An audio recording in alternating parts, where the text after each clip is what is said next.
One thing that's been in the news a lot lately is the increasing sophistication with AI of travel and travel forecasting. So Delta Airlines announced recently that they're incorporating AI for a small percentage of bookings right now, but that they're intending to increase that, and that a good part of that is actually around customizing price to the individual shopper for those flights.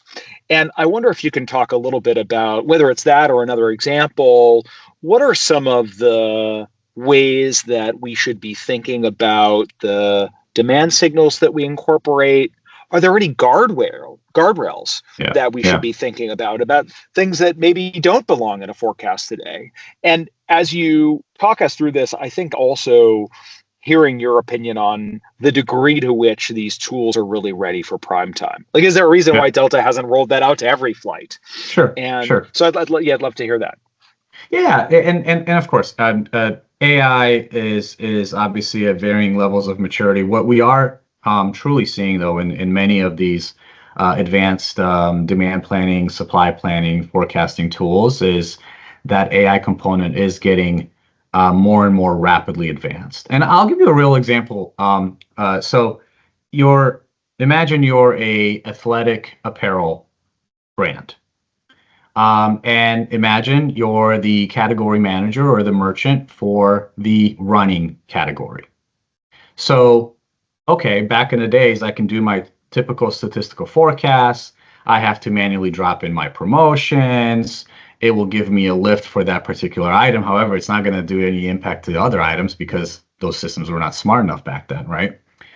But where you take it a degree further now is, well, if I run the running apparel category, I'd like to make sure that I see the events coming up, like marathons, for example, or Olympics, or other major sporting events where naturally you will have an uptick in demand because of those events.